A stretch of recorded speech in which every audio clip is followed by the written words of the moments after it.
años tengan estas dos entidades que vayan de la mano. ¿Y qué podemos hacer nosotros, los urólogos, las urólogas, para solucionar a estas entidades? ¿Sí? Seguramente quizás algo de esto ya lo sepan, ya lo hayan escuchado. ¿Qué vieron de Andro? ¿Vieron clases? Sí. Más para la parte quirúrgica. Ok, bueno, esta clase es bien clínica, ¿sí? Es bien fisiopatología. Así que, bueno, vamos a hacer lo que podamos, ¿sí? Después ¿no les están pasando las clases? No. Bueno, yo acá les puse dos artículos, si después quieren se los mando o me dan un mail, yo se los mandé a los chicos, así que si quieren después. Saqué la clase de esos dos artículos y parte del Campbell como para hacer englobar todo, pero con esos dos artículos, por lo menos para los choices que voy a armar yo, van a estar espectaculares. Vamos a lo puntual del examen. Así que bueno, eso. Yo acá hice el fellow de urodinamia hace unos años, cursé mi residencia en el Hospital Francés y actualmente soy médica de planta en el Durán, dentro de lo que es neurología. ¿Qué les voy a contar? Que quiero que se lleven de este ratito que vamos a estar acá charlando. Por un lado, introducirlos en qué son los síntomas del tracto urinario inferior y cómo podemos asociar la fisiopatología de los síntomas del tracto urinario y la hiperplasia con la disfunción sexual eréctil que es propia de la cursada de andrología. ¿Cuáles son los factores de riesgo que pueden presentar estas dos entidades en común? ¿Cuál es la fisiopatología de ambas y por qué se relacionan y por qué las estamos dando en una misma clase? Y por último, ¿cuál es el tratamiento que le podemos dar a este paciente que tiene estas dos patologías? Estos dos son los artículos que les puse acá, después se los mando por mail, no tengo ningún problema, lo tienen los chicos, se los mandé al mail, así que sí. Lo dicen. Y el Campbell tienen el capítulo de esto, así que pueden leer de ahí si quieren, ustedes les quede mejor. Y después voy a hablar con Walter, que si podemos pasarles la clase, a mí me parece una tontera que no la tengan, pero bueno, si podemos se la pasamos, no hay problema. Bueno, síntomas del tracto urinario inferior. Como les decía recién, no es lo mismo que hablar de hiperplasia prostática benigna. Sabemos que los síntomas del tracto urinario en el varón van aumentando a medida que van pasando los años, ¿sí? No pasa lo mismo con la mujer, la frecuencia en el varón a partir de los 50 años va aumentando y esto sí se da directamente con el aumento del tamaño de la próstata, ¿sí? Con la hiperplasia prostática benigna. No es lo mismo hablar de HPV que hablar de síntomas del tracto urinario inferior, ¿sí? No confundamos las cosas.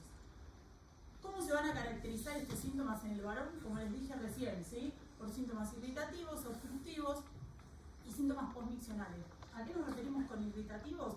Todos los síntomas que se dan en el momento del almacenamiento, ¿sí? Como puede ser un detrusor hiperactivo en un urodinamio, un síndrome de vejiga hiperactiva como diagnóstico clínico.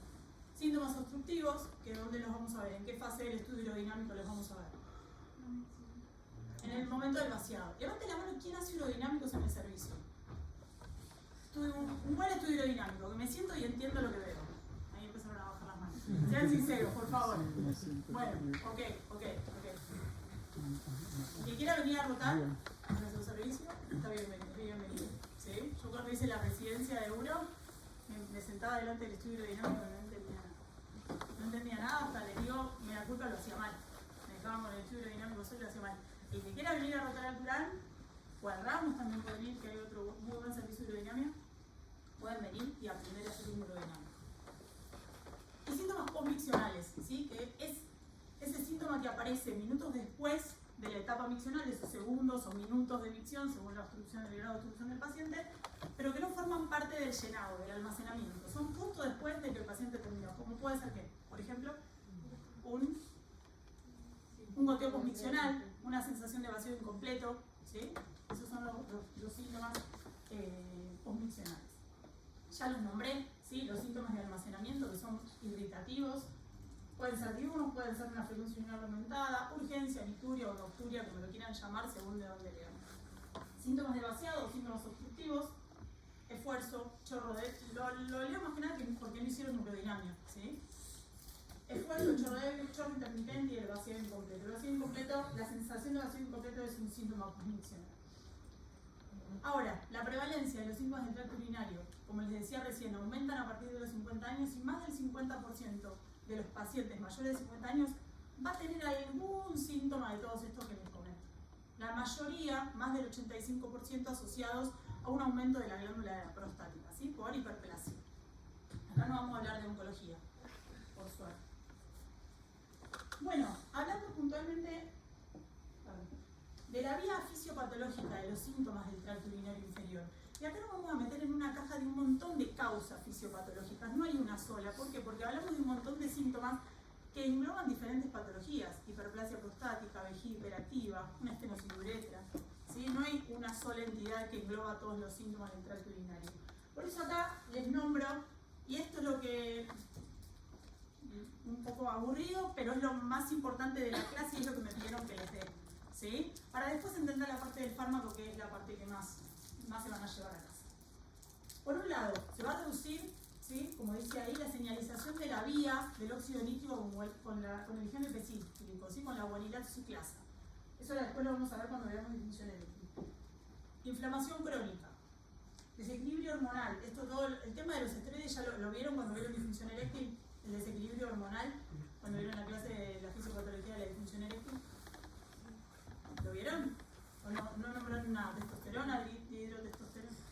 Bueno, ahora lo vamos. Seguro que si vieron disfunción lo nombraron. Aumento de la actividad de la vía roquinasa, de la vía ROC. ¿Se acuerdan de la vía ROC? Con mayúscula ROCK, de la vía roquinasa, ¿sí? Que va a aumentar, a fin de cuentas, el GMP cíclico y esto estimula la producción de óxido nítrico. Hiperactividad autonómica y aterosclerosis pélvica. Todos estos puntos que les nombro forman parte de la producción de síntomas del tracto urinario inferior en el varón a partir de los 50 años. ¿Cuál prepondera sobre cuál? No lo sabemos, ¿sí? Se sabe que todas forman parte de la vía fisiopatológica de los síntomas del tracto urinario, ¿sí? Como entidad principal en el varón tenemos la hiperplasia prostática benigna, que luego va a producir otros síntomas del tracto urinario, ¿sí? Les leo esto como para resumir. ¿Qué va a generar? Obviamente, genera una disminución de la inervación, ¿sí? Un riesgo en la inervación normal de la vejiga y principalmente lo que va a generar la desnervación y la vasculopatía que se genera con todo el proceso inflamatorio crónico es una vejiga ¿de qué tipo? Hiperactiva, ¿sí? Hiperactiva, que se va a llenar de colágeno y posteriormente se va a transformar en una vejiga hipoactiva, ¿sí?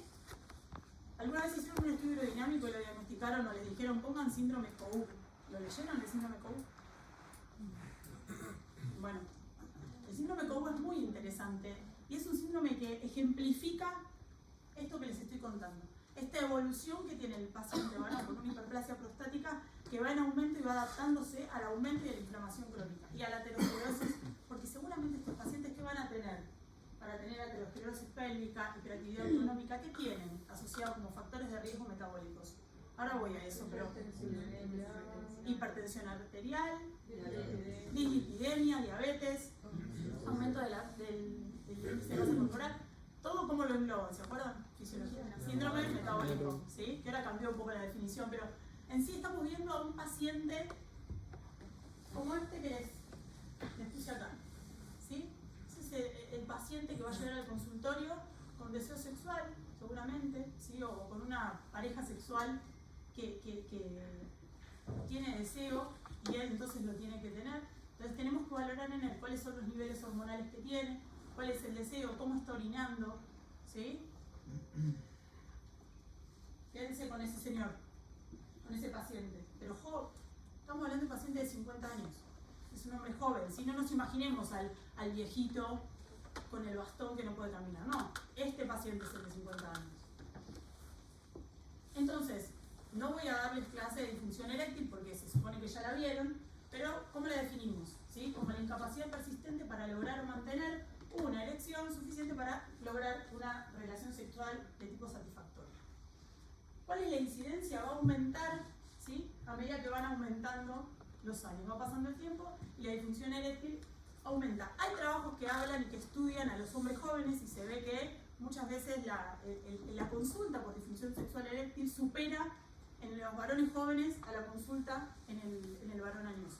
Porque el varón grande consulta quizás por otras causas, en cambio el joven actualmente, ustedes lo saben, lo deben haber visto en la práctica, no sé si hacen consulta con pacientes jóvenes, pero se ve en la consulta que los chicos, los adolescentes, consultan por disfunción sexual eréctil. ¿Sí? Y ahí ya sabemos cuál es el origen más probable, a diferencia del paciente añoso que estamos viendo ahora. Y lo que les decía recién, ¿cuáles son las dos causas? Y esto lo tienen en uno de los trabajos. ¿Sí? Me pareció interesante dejarles esto, no tanto para la clase que les toca darle a mí, pero sí para que lo sepan para la cursada. ¿Cuáles son las causas de la disfunción sexual eréctil?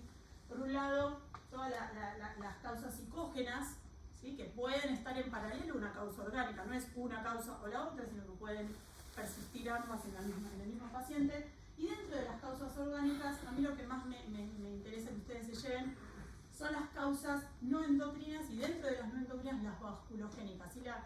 La causa vascular de la disfunción sexual eréctil, que es lo que podemos llegar a relacionar o relacionamos directamente con los síntomas del tracto urinario inferior. ¿Sí? El resto son causas que no las vamos a relacionar directamente con síntomas del tracto urinario. Bien, acá está lo que les hablaba recién del síndrome metabólico. ¿Sí? Fíjense, la prevalencia aumenta con la edad. Más del 50% de los varones mayores de 60 años tienen síndrome metabólico. Por lo tanto, de todos los pacientes que ustedes vean mayores de 60 años, más de la mitad van a tener síndrome metabólico. Si se presentan con síntomas del tracto urinario inferior y si se presentan por disfunción sexual eréctil, lo más probable es que la gran mayoría tenga síndrome metabólico. ¿Sí? Te hago una pregunta. ¿Alguna vez algún paciente les fue a consultar y les dijo, estoy orinando mal y tengo disfunción sexual en el mismo momento? ¿Es muy frecuente o es más frecuente que consulten por un síntoma o por el otro? Muy frecuente. Es muy frecuente que no se den cuenta que orinan mal. Ok. ¿Por qué? ¿Qué consulta tienen más? ¿Por disfunción sexual o por hiperplasia prostática? ¿Por síntomas del tracto urinario inferior? Hablamos de pacientes de mayores de 50 años, no vayamos a los chicos jóvenes. Síntomas. ¿Síntomas del tracto urinario? Ok. Pero mucho lo que pasa es que cuando se están yendo te dicen, Bien, eso quería que me digan. Eso es lo que nos pasa a todos, ¿sí? Al que no le pase es porque ve otro tipo de paciente, tiene otro tipo de población, otro grupo etario. Pero cuando vemos hombres mayores de 50 años, la gran mayoría nos va a consultar por síntomas del tracto urinario. ¿Saben? A ver, hay algunos estudios, porque hablamos de calidad de vida del paciente y de la familia, pero la gran mayoría nos va a consultar porque a la mujer le molesta que se levante de noche. No lo va a decir. Hay estudios sobre calidad de vida familiar, que se le hace la encuesta de calidad de vida a la pareja o a la familia que vive, y el paciente consulta por eso, porque ya está adaptado a orinar mal. Hace años que viene orinando mal. ¿Sí? Y la mujer, como tiene síndrome genitourinario de la mujer, tiene sequedad, tiene la libido baja, no le molesta por el tema de la disfunción sexual. Estoy hablando en general, no estoy hablando de un paciente particular, estoy diciendo un ejemplo, No le molesta, y a él como le genera depresión, le genera tristeza, le genera aislamiento, tener disfunción sexual eréctil, es raro que consulte un paciente con hiperplasia prostática por disfunción sexual eréctil. Primero pasa lo que dijeron recién, pasa exactamente lo que dijeron recién. Consulta y después antes de irse se da vuelta y medio con vergüenza cuenta lo de la disfunción sexual. ¿Sí? ¿Cuántos de ustedes, ahora sigo con la clase, pero no quiero que se duerman, es una hora media postprandial, escúchenme, ¿cuántos de ustedes cuando el paciente viene y les dice que tiene todos los síntomas de hiperplasia prostática, le preguntábamos la micción, si se levanta de noche, ya lo saben, todo el cantito que hacemos siempre nosotros? ¿Cuántos le preguntan al paciente si tiene disfunción sexual eréctil? Más que preguntar si tiene algo, es cómo está la sexualidad. Bueno, interrogar acerca de la sexualidad, está muy bien. ¿Cuántos lo hacen? Sí. Levante la mano sin vergüenza, está bien que lo hagan. Bueno, otro me da culpa mío, yo no lo hago. Vieron que uno se va metiendo, les va a pasar, cuando elijan una sección y se van a ir metiendo y cada vez uno como que tiene, ¿vieron? Un cosito del caballo que vamos mirando ahí. Bueno, esta clase es para que se lleven, que cuando tengan un paciente de 50, de 55 años enfrente, que lo ven, que tengan un poquito de ojo clínico, no lo perdamos del todo, porque vemos una especialidad quirúrgica y también clínica, ¿sí? Entonces, cuando viene un paciente con síndrome metabólico, que lo vean, pregúntenle si tiene disfunción sexual eréctil y traten las dos cosas. Porque le vamos a mejorar la calidad de vida del paciente. ¿Sí? Cuestionarios. ¿Cómo miden los síntomas del tracto urinario inferior? ¿Por medio del IPCS y disfunción eréctil? Sí, hay varios, ¿sí? Pero bueno, tenemos cuestionarios cortos que podemos darle al paciente y que nos los traiga a la consulta que viene. No perder tiempo en la consulta. Les damos, lo imprimimos, lo tenemos ahí, nos lo da el laboratorio, tú que le damos, y me lo trae en la próxima consulta. Ya tenemos el diagnóstico. Lo mandamos al clínico, al cardiólogo, eso lo vieron seguro en disfunción eréctil. Un mini resumen de síndrome metabólico y quiero que se lleven eso. Empiecen a preguntar sobre disfunción eréctil en un paciente con síntomas del tracto urinario inferior, varón mayor de 50 años. Van a ver que van a empezar a anotar motivo de consulta, hiperplasia prostática más disfunción eréctil. ¿Y por qué? ¿Por qué pasa esto? Tenemos factores de riesgo asociados, síndrome metabólico, tabaquismo, todo lo que les dije recién, ¿sí? Aumento de la glucemia, de la glucosa en sangre. Todo esto genera que estas dos entidades totalmente distintas sean muy similares y se presenten en el mismo paciente.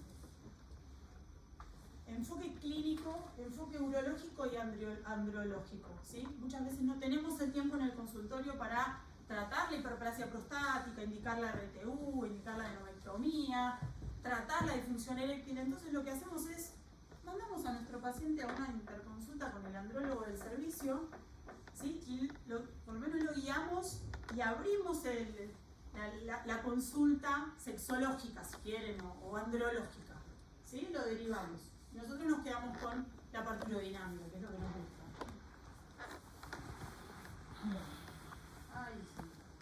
Ahí está. Esto es lo que me pidieron que les dé y es lo que va a estar en el choice. ¿Sí? Todo igual. Son 4 preguntas que me pidieron que haga, vamos a armarle un poco de todo, pero estas serían las 4 teorías fisiopatológicas en común, ¿sí? De la hiperplasia prostática benigna y la disfunción eréctil. Y las vamos a ver ahora. Por un lado, se van a generar cambios en la enzima óxido nítrico o la óxido nítrico sintetasa, ¿sí? La enzima que va a producir el óxido nítrico por medio de la vía del GMP cíclico. Ahora les voy a mostrar un dibujito porque si no se van a enloquecer.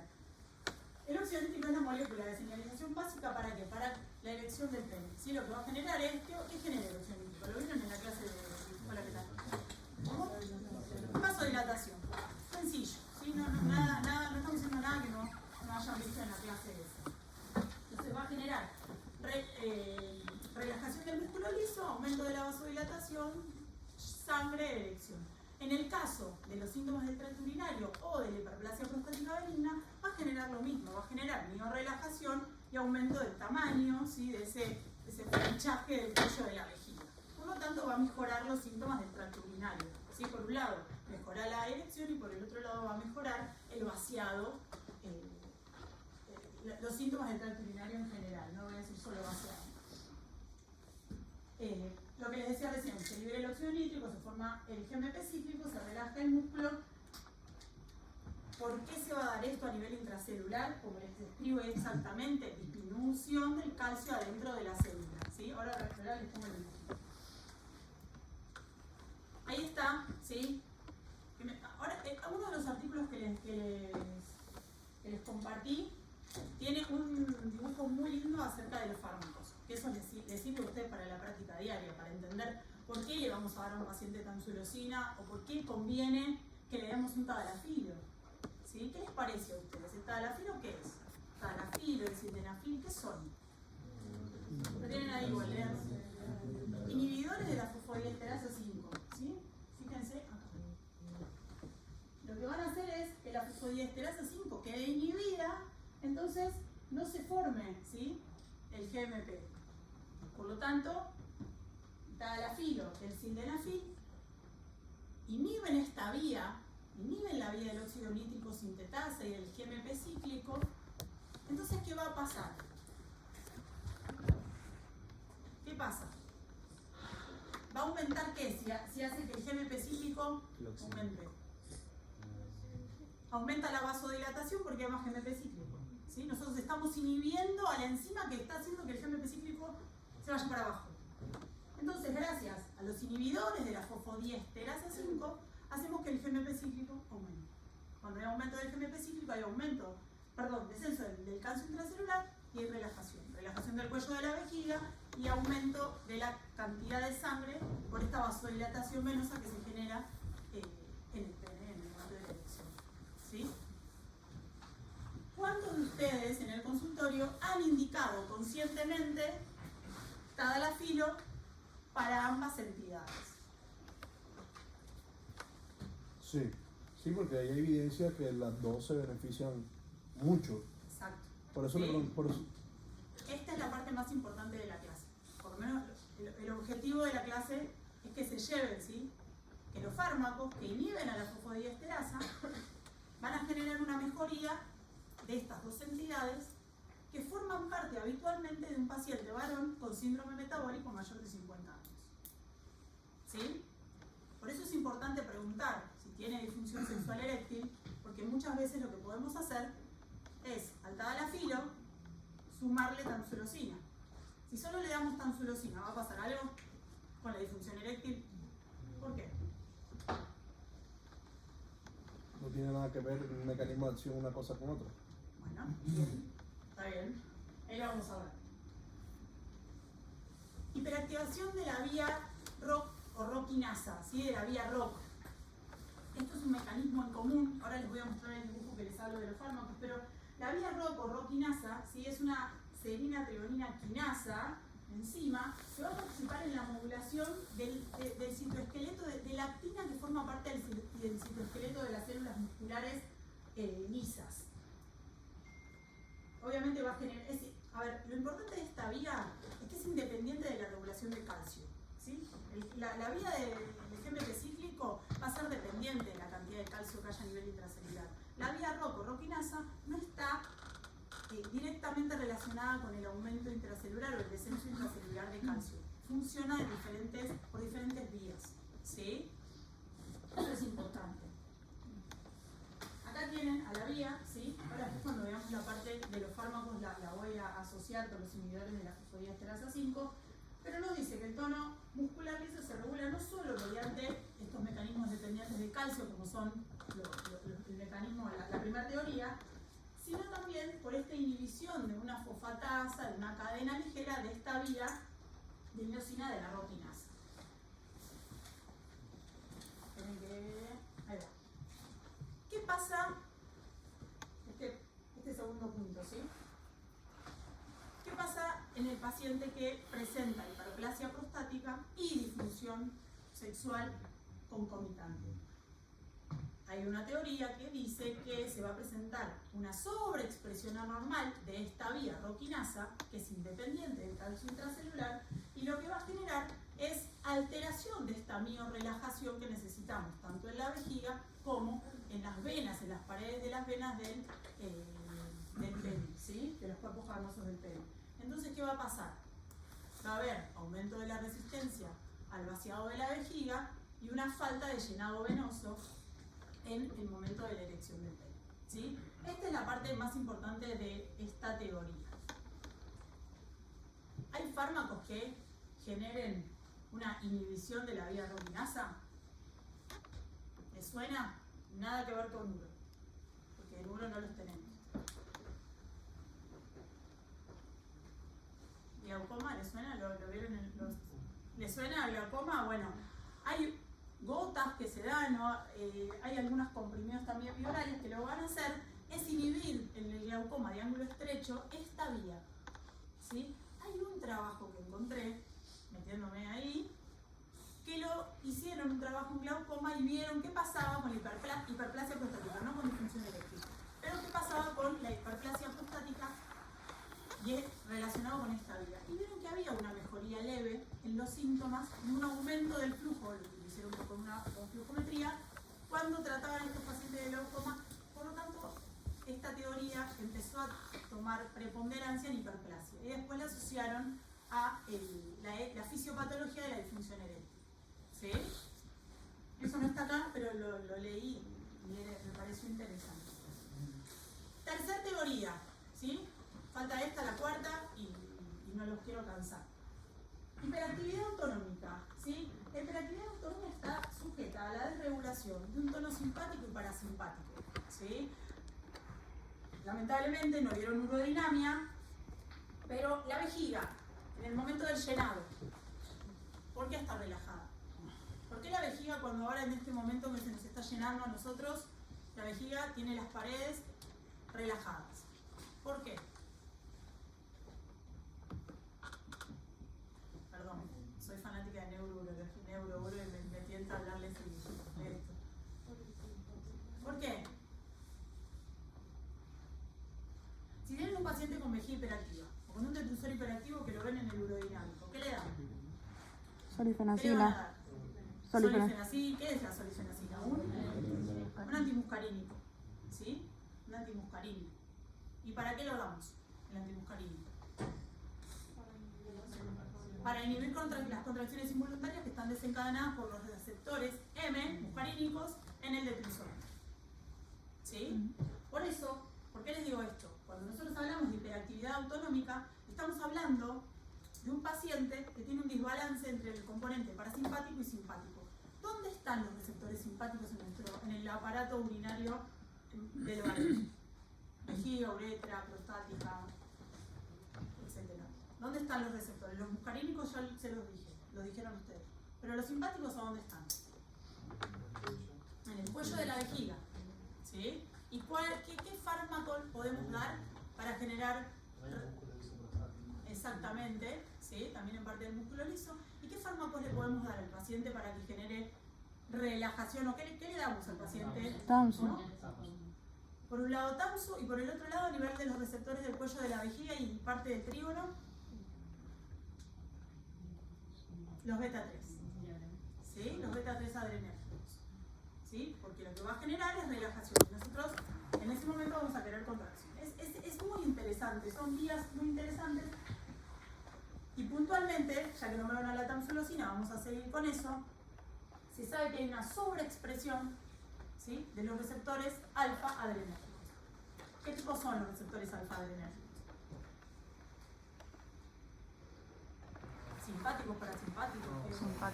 Simpáticos, ¿sí? Son receptores del sistema nervioso simpático, por lo tanto los tenemos que buscar en las zonas anatómicas que nombraron ustedes recién.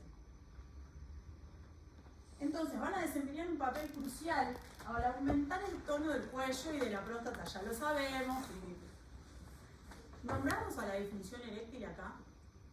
No. Si le damos a un paciente tamsulosina que tiene concomitantemente disfunción sexual eréctil, muchachos, no le vamos a hacer ninguna mejoría de su disfunción. ¿Por qué? Porque no hay receptores, porque no participan ambas vías fisiopatogénicas, ¿sí? De todas formas, si ustedes leen el Campbell, van a ver que la tercera teoría habla de una desregulación autonómica, ¿sí?, que se presenta cuando los pacientes tienen ambas enfermedades.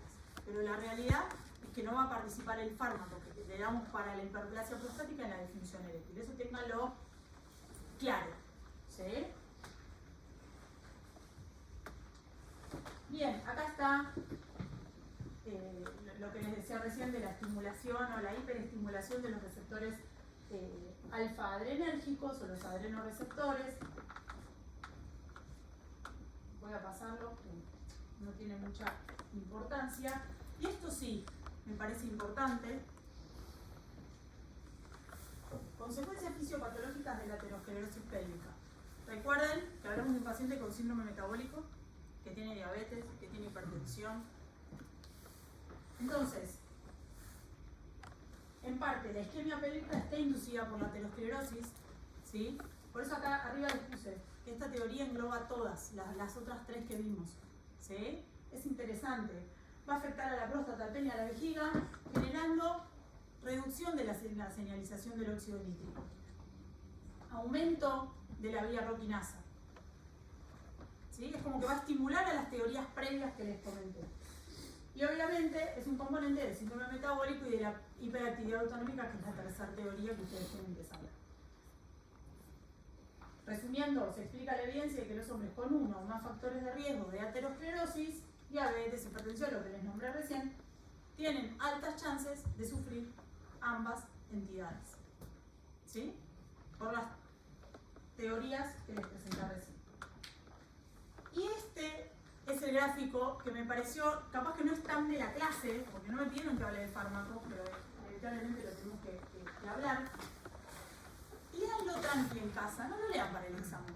Léanlo para saberlo ustedes como urólogos, como urólogas, que van a hacer. ¿Qué están siendo? ¿Qué están siendo ahora? Son los tratamientos que le podemos dar al paciente para resolver, por un lado, la disfunción sexual eréctil y por otro lado, los síntomas del tracto urinario inferior según de dónde nazca el síntoma del tracto urinario inferior. Si hablamos de hiperplasia prostática, si hablamos de ser hiperactivo, ¿sí?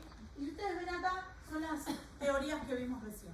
¿Sí? Son las teorías, la teoría adrenérgica, la teoría de la vía roquinasa, la teoría del GNP cíclico / oxionítrico sintético. Y este cuadrito también me pareció que resume un poco todo lo que vimos recién. Fíjense que yo ahí les encuadré que los únicos fármacos que van a poder solucionar ambas entidades por la misma vía, por la misma teoría, óxido nítrico sintetasa / GNP cíclico, son los inhibidores de la fosfodiesterasa 5, por lo que les dije al principio. ¿Sí? ¿Ven que? Fíjense que son los únicos. Cuando habla de eficacia de los síntomas del tracto urinario inferior, fíjense que lo suma la campsilocina. ¿Sí? ¿Ven que lo está sumando? Lo que se genera cuando habla con la fosfodiesterasa 5, yo cuando estaba rotando acá en urodinamia, empezamos a hacer un trabajo para dolor pélvico crónico en mujeres con dolor pélvico crónico, con cistitis intersticial, les empezamos a dar tadalafilo, ¿sí? Por la teoría fisiopatológica de la aterosclerosis, de la falta de una buena llegada sanguínea, de una buena irrigación al tejido que duele, en este caso sería la vejiga. Y tuvimos buenos resultados. No se usa, obviamente, fue un protocolo de investigación, pero tuvimos buenos resultados. Y fue por esta teoría, no es directamente lo que les estoy hablando.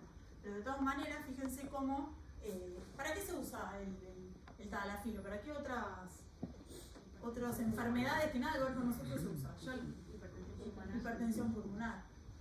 ¿Sí? Se dan cuenta que el mecanismo de acción y esta teoría lo podemos pensar en un montón de tejidos, no exclusivamente en el pene o en la próstata. El resto de los fármacos que usamos habitualmente no tienen eficacia en disfunción sexual eréctil. No responden a la misma vía, a la misma teoría fisiopatológica que la hiperplasia prostática, ¿sí? O que los síntomas del tracto urinario inferior. Acá está los beta 3 que les comentaba recién, ¿sí? El Miraviron. Este trabajo tiene unos años, después empezaron a autorizar otros además del Miraviron, pero en ese momento era el único. Los mecanismos de acción compuestos, como les dije recién, actúa en ambas vías, ¿sí? En la del GNP cíclico y en la teoría de la roquinasa. Les puse el resumen de las dos. Antagoniza con la vía roquinasa y obviamente activa o inactiva una vía aminoconductiva, que es la de la roquinasa, y a nivel del GNP cíclico, oxionítrico, genera relajación del músculo. Resumiendo, ¿sí? ¿Qué hora es? Perfecto. Resumiendo, tanto los síntomas del tracto urinario como los síntomas de la disfunción o la disfunción sexual eréctil tienen un impacto negativo en la calidad de vida de los pacientes. Esto se sustenta por medio de las 4 teorías que recién vimos. Sepan que no son mutuamente excluyentes, que obviamente las 4 van a formar parte del desarrollo de estas dos entidades, y hasta hoy solamente los inhibidores de la fosfodiesterasa 5 son los fármacos que podemos indicar en un paciente que presenta ambas entidades. ¿Qué es lo más importante que quiero que se lleven de la clase? Que a este paciente que tenemos, que ya lo tienen en sus cabezas, le tenemos que preguntar si sufre de disfunción sexual eréctil, ¿sí? Para poder mejorarle en paralelo a además de la calidad de vida urodinámica, la calidad de vida sexual. Porque lo más probable es que el paciente tenga disfunción eréctil. ¿Sí? Porque se comparten las vías fisiopatológicas, porque están compartiendo factores de riesgo. ¿Sí? A nivel endotelial, a nivel heterogénico, a nivel de todo lo que recién vimos. ¿Sí? Así que ya empiecen a preguntar.